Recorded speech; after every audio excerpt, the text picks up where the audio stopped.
Salam Indonesia. Selamat Hari Pendidikan Nasional bagi insan pendidikan tinggi pada tanggal 2 Mei 2020 ini. Kali ini kami akan berbagi hasil mini survei kami berdua. Hari ini, insan pendidikan juga merayakan Hari Pendidikan Nasional dengan tema Belajar dari COVID-19.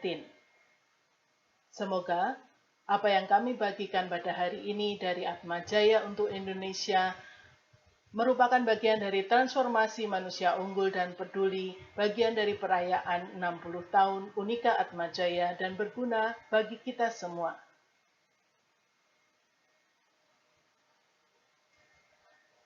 Mini survei ini tentang online learning di masa pandemi COVID-19.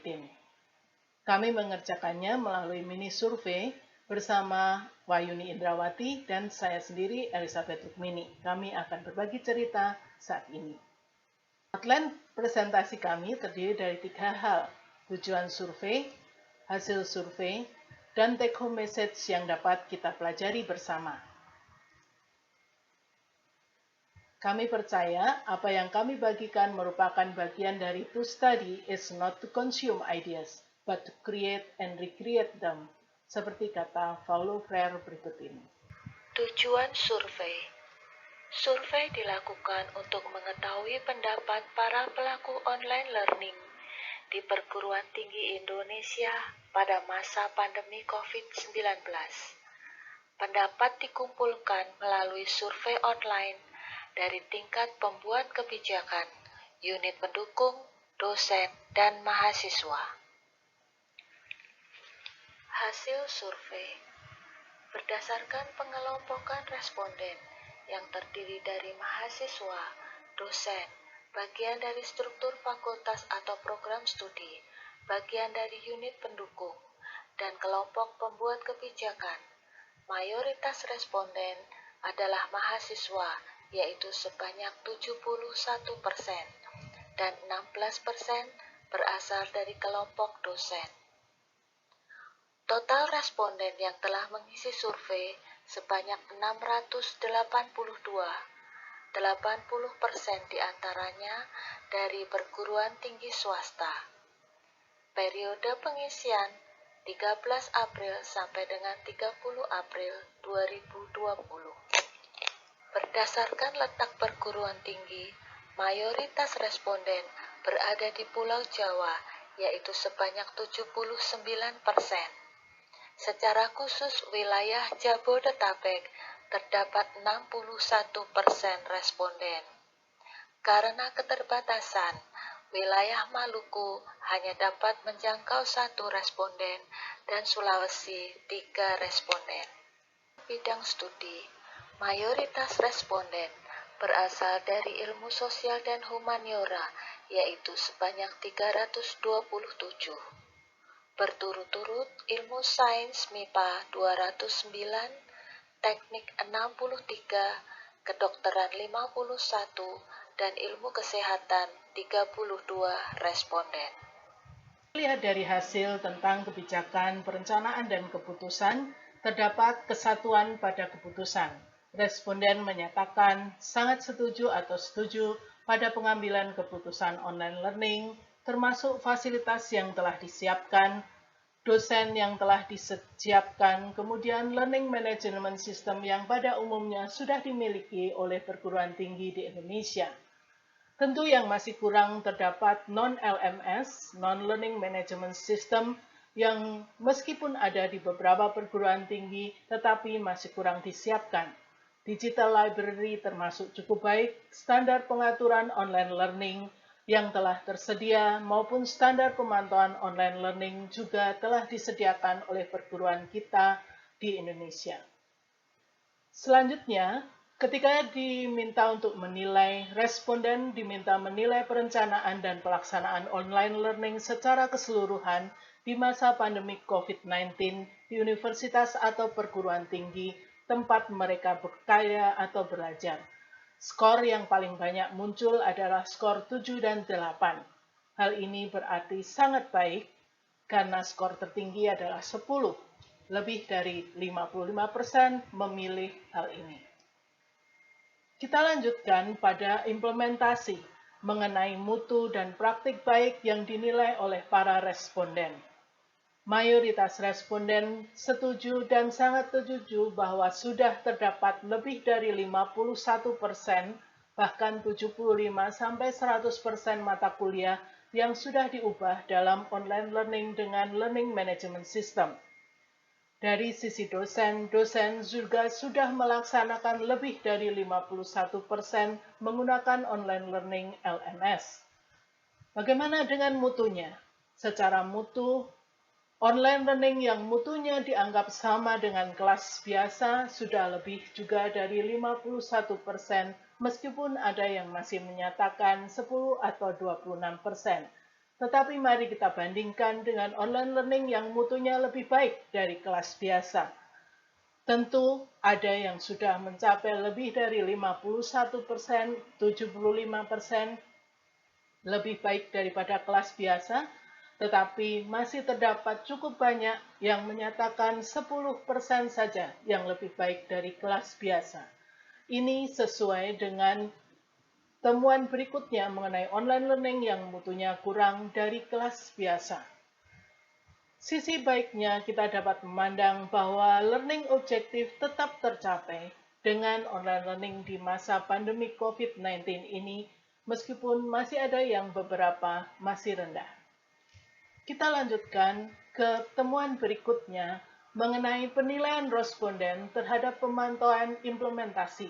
Secara keseluruhan pemantauan oleh program studi atau universitas tempat pelaksanaan proses online learning di masa pandemi ini diberi skor 7 dan 8. Lebih dari 50% memilih 7 dan 8. Oleh karena itu, pemantauan implementasi sudah cukup baik, meskipun tentu kita setuju bahwa perlu ditingkatkan. Bagaimana dengan masa depan? Ketika ditanyakan mengenai evaluasi online learning di masa pandemi COVID-19 ini, responden memandang perlunya dilakukan ketiga hal ini: memperbaiki fasilitas online, membekali dosen dengan kecakapan teknis menggunakan fasilitas online learning, serta membekali dosen dengan keterampilan pendekatan pembelajaran dalam online learning. Kita dapat lihat bahwa temuan antara setuju dan sangat setuju sangat mirip di ketiga hal ini, tetapi tentu sangat besar pada dosen dengan keterampilan pendekatan pembelajaran dalam online learning. Bagaimana di masa mendatang ketika responden diberi pertanyaan berapa persentase mata kuliah yang perlu dipertahankan dalam online learning setelah masa pandemi ini? Mayoritas menjawab 50-75% dari mata kuliah perlu dipertahankan dengan online learning. Ada sekitar 199 responden yang menyatakan 30 hingga 50% mata kuliah perlu dipertahankan dalam online learning. Hasil ini sungguh menggembirakan.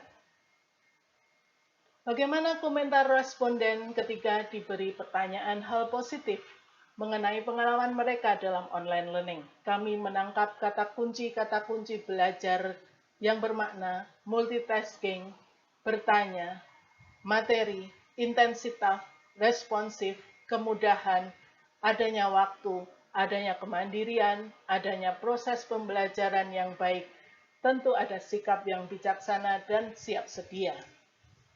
Ketika diminta pernyataan responden tentang apa hal-hal yang perlu ditingkatkan dalam online learning mendatang, responden menemukan beberapa titik yang perlu ditingkatkan di masa mendatang mengenai internet, kuota, jaringan, materi, dosen yang mumpuni, kemudian level-level pembelajaran, bagaimana pendekatan dengan mahasiswa, LMS, online, platform, kuota.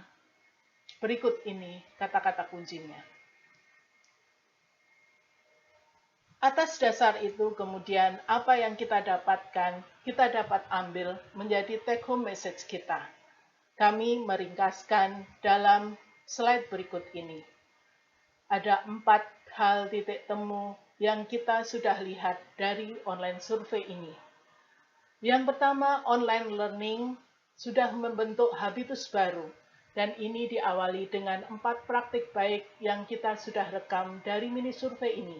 Online learning pada masa pandemi COVID dihargai sebagai keputusan yang tepat, kemudian pemberdayaan fasilitas yang sudah dimiliki oleh perguruan tinggi, perubahan paradigma dalam teaching and learning, serta upaya standarisasi yang sebenarnya sudah dimiliki oleh perguruan tinggi Indonesia.